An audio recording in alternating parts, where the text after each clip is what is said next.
Powered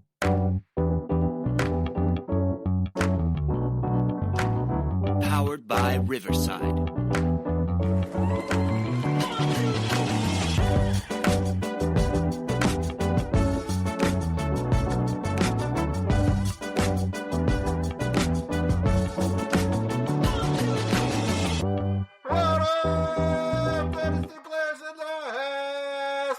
It's the Dynasty front office, and we are building you championships one trade at a time. I'm your host, Mike Casper, and this is your 2026 Rookie Prospect Profile of the Week. We're going to talk about my favorite guy in this draft. No bias at all whatsoever. Are you guys ready to talk some Aggies today? Yeah, man, I'm a little bit excited about this one. Yeah, NC State pride. I was going to say, I can't remember the last offensive Aggie to be excited about, like Mike Evans, maybe Christian Kirk. A-Chain? Oh, yeah, A-Chan. Yeah. Duh. I was all over A-Chan. I got him everywhere. Gosh, I can't believe I forgot that. All right. Yeah, A-Chan. Beast. All right. But we're going to start with KC Concepcion tonight. So wide receiver, Texas A&M. He's 21 years old, 5'11", 190 pounds. He's played 3 years in college. His last year was at A&M. He had 61 receptions, 919 yards, 9 touchdowns. Also had 10 carries for 75 yards and a touchdown. He's also a good return man, but I'm lame and did not look up his return stats. I know he had a couple touchdowns in the punt return game this year. But before that, he played for NC State. And his first year there, he had 71 receptions for 839 yards and 10 touchdowns, and he rushed for 320 yards. So very versatile, highly productive player. Known to have pretty elite yak ability, with 55% of his career yards coming after the catch. He averages 6.6 yards after reception for some missed tackle rate, around 20 on almost over 21% of his touches, at 63% career catch rate. So overall, he's had over 2,000 receiving yards and 30 total touchdowns across his 3 seasons. His target share last year was 26%, so 80th percentile, but his drop rate was 9%. His breakout age was 18.9, which is 90th percentile. Like I said, did very good in his first season at NC State there. But he has spent 70% of his career in the slot. But though this last year, he played out wide about 65% of the time in 2025. So, again, exceptional in the screen game, short area. Last year, he did have a quarterback, Marcel Reed. As much as I love him, he really struggled with the deep ball and the deep ball accuracy. So his downfield catching, he only caught 17 of his 48 targets last year of over 21 yards. But he's a really good player, really electric. I don't think we've seen everything we have to, or all of his potential. But I'm going to start with Austin this week to shake it up a little bit. Oh. Give us an overview of what you like about KC, because Jesse's already said some things. So maybe I need to hear some bad first before Jesse hypes him up even more than I just did. Oh, I've got some negatives. Okay, good. Yeah, I don't have too many negatives. Like, he feels like the perfect early second in a rookie draft. Like, that's kind of where I would value. In a standard, normal rookie draft, it feels like the perfect 202, 203 pick. So 107 in this draft. I was about to say, my problem is in this class, I think we're going to have to use the 107 to 109 for him. And he just doesn't feel like that kind of player unless he goes to the right offense that will use him to his max potential. I mean, having the freshman breakout is huge. And I remember I was playing C2C then. He was a highly recruited high school player as well. So I do like to have that when they translate quickly. He feels like he can succeed in the right offense, but he feels like a lot of these shorter receivers that need the scheme and the targets to get what you want out of him to a ceiling. As you said, with the, was it 50-some% yards after catch? Yeah. And it feels more of like a gimmicky receiver. And that's kind of what I felt like a lot of times watching him. And I want Jesse to go before I counter anything else. All right, so I have my scouting report all queued up, so I have to read it. Please do. I'm itching now. So one thing that I feel like you guys have failed to highlight is the speed. He's fast. Yeah, he's fast and he's capable of taking it to the house anytime he touches the ball from anywhere on the field. So that is very important to highlight about Concepcion. He's KC now. Wasn't he Kevin when he started out? And then he changed to KC? I couldn't speak to that. I've only known him for a year. I know his name is Kevin, so I may call him Kevin once in a while. Kevin. But R.I.P. he definitely is best with the ball in his hands, but he's extremely versatile. So he can line up anywhere on the field. He's going to contribute in punt and kick return as well. That'll help in some of your leagues. In some of your leagues, it won't, but it will get him probably a little better draft capital. Yeah, like I said, he's best with the ball in his hands, but that can be a challenge sometimes because the hands are not the best. Definitely has some inconsistency with the hands. He makes some amazing catches. So it's there. He can do it. It's in him. But he has just some, I don't want to call them concentration drops. Because I don't know if he's concentrating or not. They're just balls he should catch and doesn't. So that I don't love. It also highlights just some inconsistency overall in his play, especially when he was at NC State. He really put it together a lot more this year. I took your advice, Austin, and I did go back and watch some NC State film, and very, very inconsistent. Didn't really look like he knew where he was supposed to be all the time on the field. So that was concerning, but it seemed like it got cleaned up this year. Yak ability is definitely his elite trait. Speed, quickness.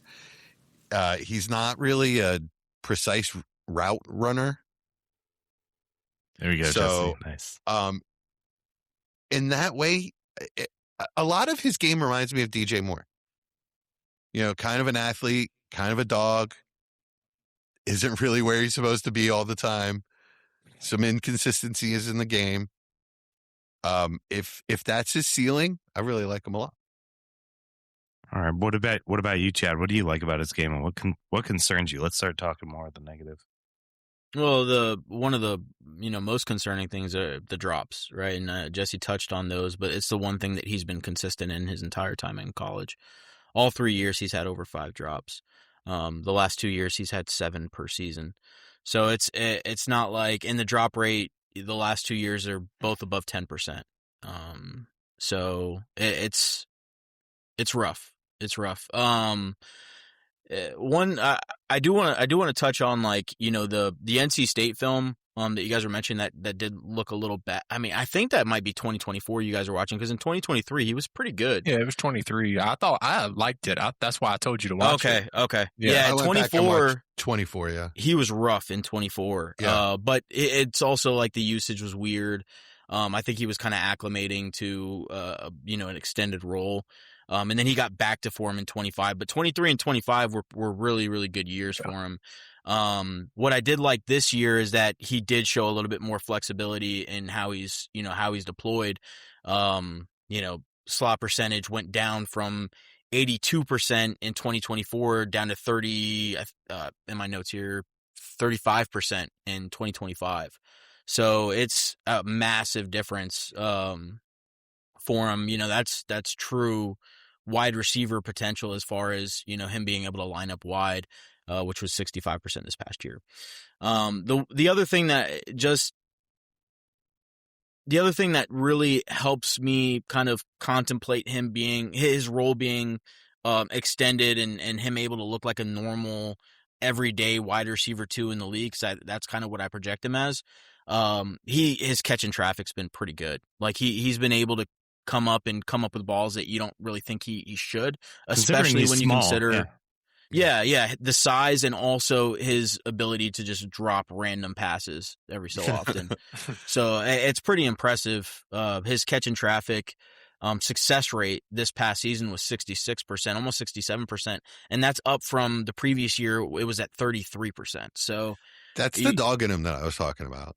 Yeah, but it was like such a massive improvement. He had like pretty much double 100%, improvement rate over year over year coming into 2025. So I really, really, really was excited to see that. You look at other measurables like his ADOT and yards per route run and everything, and they're pretty nice to see the improvements. from last year, which again was just pretty poor. So I'm excited to see what he does this year. I think this is a kind of a good launching point for him. But I'm with Austin. I think he's you would like to take a player like this in the second round, maybe like 111, 112 kind of range in a decent class. Yeah, I like him in that range as well. This is a guy that the combine's next week. He should run. He definitely should. He should test. So we'll find out. I'm not as optimistic as you guys are on his speed. I don't think he's that fast. The reports I've seen, top end isn't that crazy. Really? Or it's obviously guesstimations. We'll find out mid next week. Mid 4.4s is probably where I think he's going to end up, which is fast. Yeah. But I think when you watch him, he's really quick. Like he's lightning quick. I think that's kind of what I get from it when I see him. He's one of those guys that kind of a cliche term, but quicker than fast. That's what I get from him. I was going to say I assumed he had easy 4.4 speed. Yeah, I thought 4.4 too, and I was thinking not 2, but also. But I was 4.42 on the number, Mike. We're holding you to it. I felt like when I watched him a lot. Again, I don't consider myself a tape bro like you guys. That's why I host this segment, right? But his separation was good with whatever his speed and quickness and break was when I saw it, because I feel like there were just so many times in so many games where he would get wide open, whether it was a move or just straight line speed that burned a DB. Now, again, competition comes into play there, but I don't know. Did any of you guys see any of that, or am I just a crazy fan watching stuff? Yeah, it comes from his athleticism. So he gets open because of his quickness and his speed. It's not necessarily the technical side. Like, he's not a technician with his route. So yes, he gets separation, but I would say he's not the same type of player or even level of player, but it's like Travis Hunter, where he would get open because he's so athletic, not really as much polish or setting up defenders. One thing I will say, though, you mentioned his quarterback. He left a lot out on the field.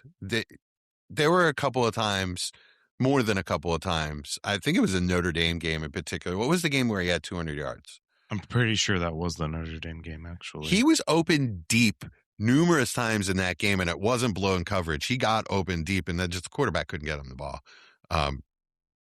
That quarterback really did not do him any favors, especially with the deep ball this season. He definitely has some more chops. It's just they were uncatchable.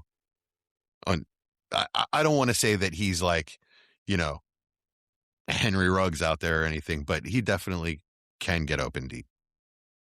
Yeah, he had 158 against South Carolina, 113, 7 catches, 113 against Auburn. Okay. Notre Dame was 4 for 82.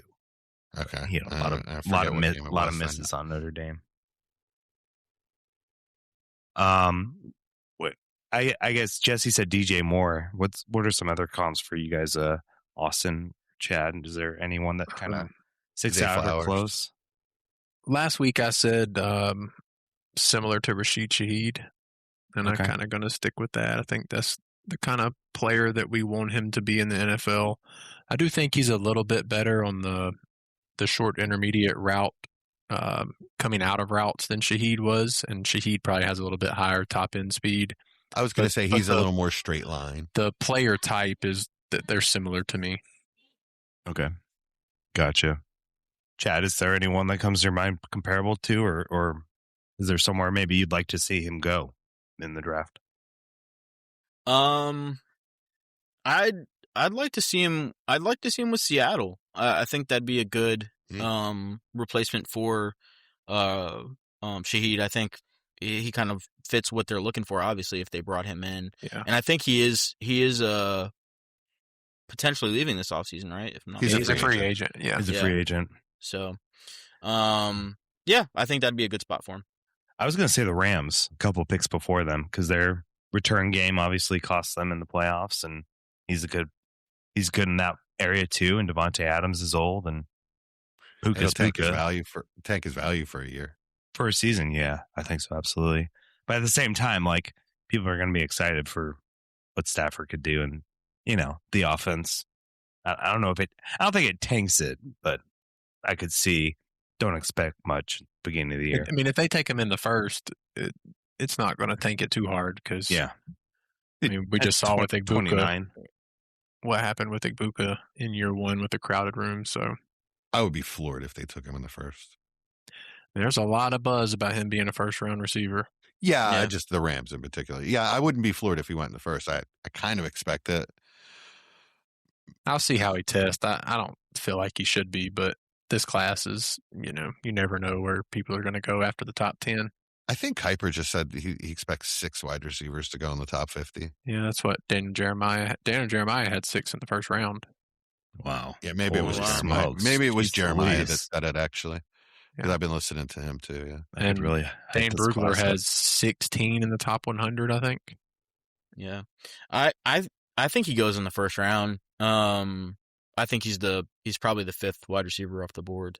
But yeah, He's I my like wide receiver 5. I like 5 in the first round. So, Chad, you like Boston better? I think Boston's a top 15 pick. Oh, wow. Yeah.